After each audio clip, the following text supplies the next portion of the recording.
I'm asking the ICC through you na pagpunta na sila dito bukas, umpisahan na nilang investigation. A citizen of this country, a former president, and you show me a piece of paper and you ask me to go with you? Abogado ka? Dito. Tawag kami abogado. You have the right to remain silent. You have the right for counsel your choice. Anything you say will be used for and against you in court. Yun, pangyayari kanina habang nandun tayo din sa NAIA 3, no? NAIA 3 kanina dahil schedule natin sa pag-uwi at galing sa Banawi. So, nagkakataon na si dating Pangulong Rodrigo Duterte ay umuwi din galing sa ibang bansa. Di pa klaro kahapon kung totoo bang may sinasabing warrant of arrest kahit nga si Attorney Claire. Pero ngayon, klarong-klaro, doon pa lang sa loob ng eroplano, yan pinakita yung papel na umano'y warrant of arrest sa International Criminal Court. Without any papel lang ito.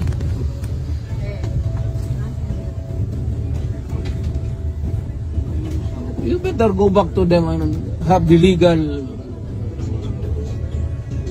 For what? I am a citizen of this country, a former president, and you show me a piece of paper and you ask me to go with you? Abogado ka? Dito. Tawag kami abogado.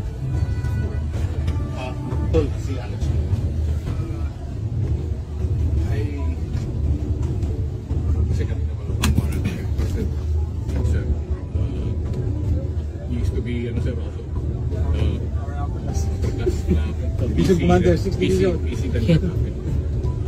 Go, I'm sorry to be talking loudly, but you know, this is a serious matter. They just transmitted to me, sir, a copy of the... Kanina, sir, din-request ko na pagbigyan lang kayo na nakauwi sa bahay mga kuha ng mga gamit.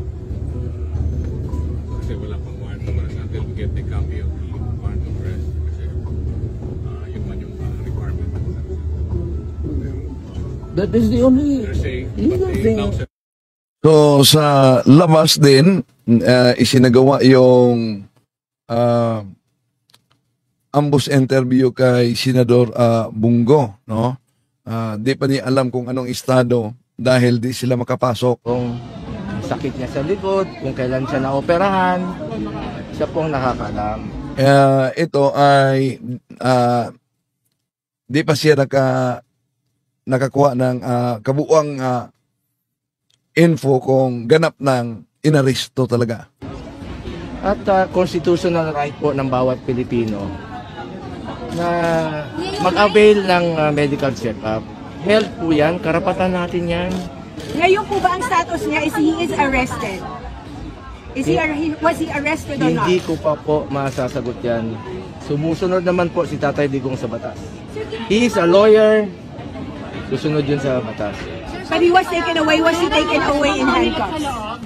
Hindi ko po alam. Hindi ko po alam. Hindi nga po kami pinapasok kanina nung nagsundo.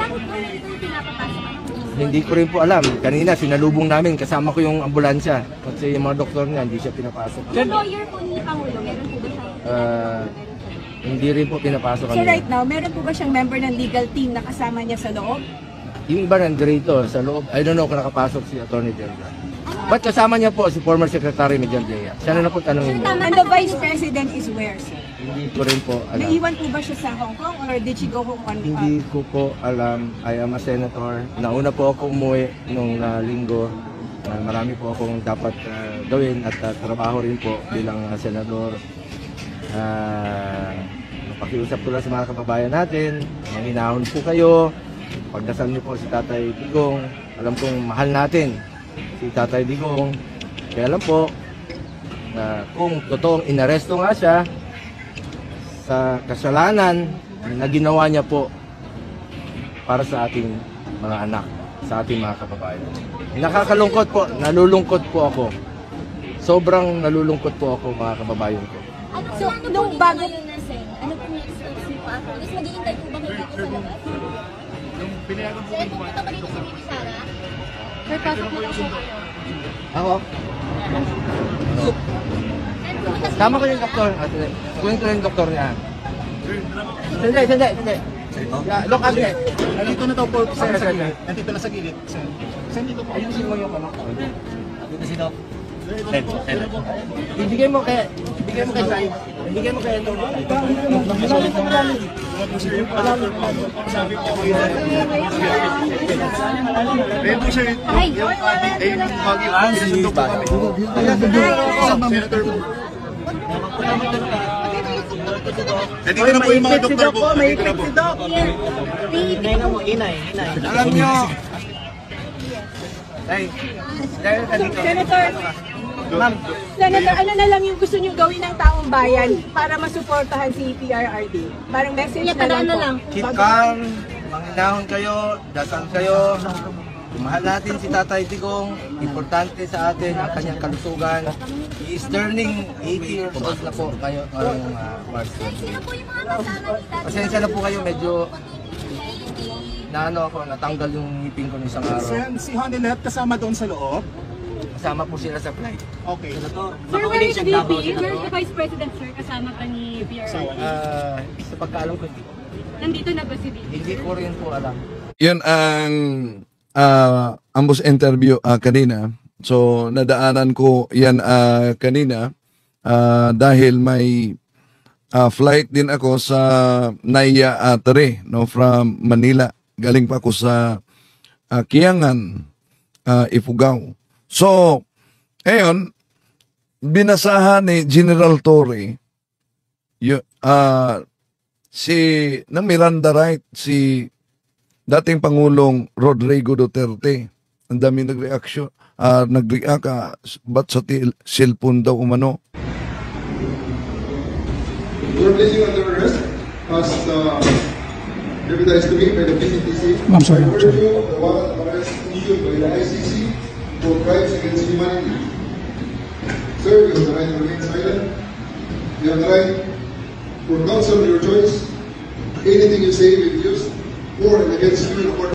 Yan, bahagi lang yan sa pagbasa sa Miranda right niya. At kine-question ni dating Pangulong Rodrigo Duterte, lalo na ang paghuli sa kanya sa ICC. Show to me now the legal basis for my being here. As apparently I was brought here not of my own volition. It's somebody else's.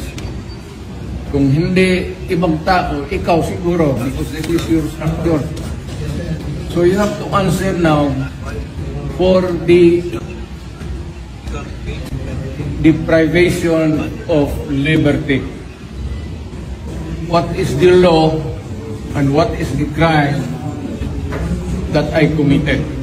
Ano naman na, hindi naman siya na sir, anong kaso pinag-charge sa kanya ngayon? Hindi niya alam, hindi pa kanya na ano na ganito ginagawa natin. Sumusunod tayo sa isang entity na hindi na tayo nanggo. Nag-withdraw na tayo. And yet, sir, you are the Prosecutor General. Yes. You know how to exercise due process. Before you can even file charges, you have to file a complaint. We have to file a counter affidavit. Without doing those procedure process, here we are, being issued a warrant of arrest, questionable warrant of arrest. Yan, kini-question nila dahil may due process umano, di nakasagot umano sa mga reklamo, no? Yan ang bahagi sa pangyayari. Kaugnay dito, naglabas ng pahayag si dating Senador Laila De Lima. This is deeply personal for me. For almost 7 years, I was imprisoned on fabricated charges, accused of crimes I did not commit, all because I dared to speak out against Duterte's drug war. While I was behind bars, thousands of Filipinos were killed without justice, their families left to grieve with no answers, no accountability.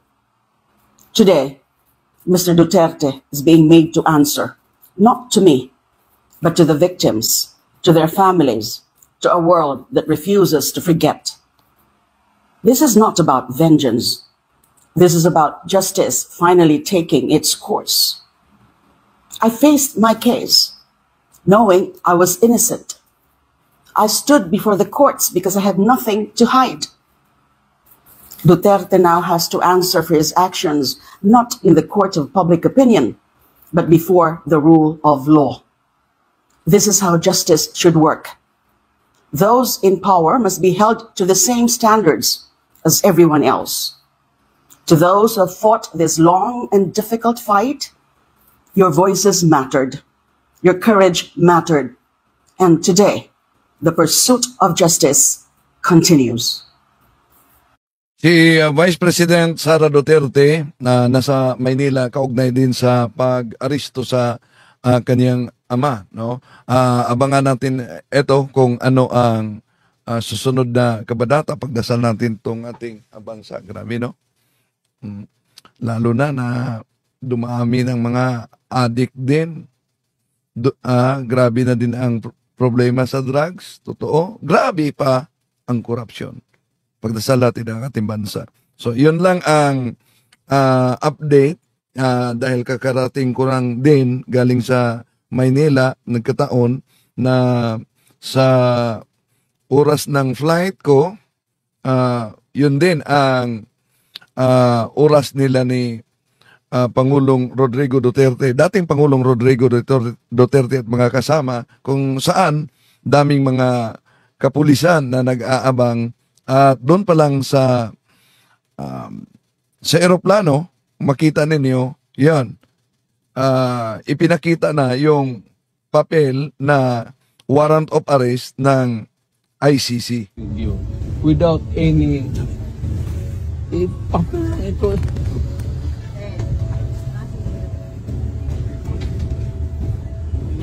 You better go back to them and have the legal. Wala, for what?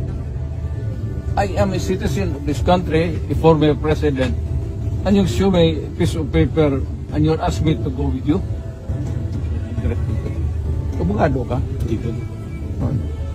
Tawag kami abogado mo? Tol, si Alex.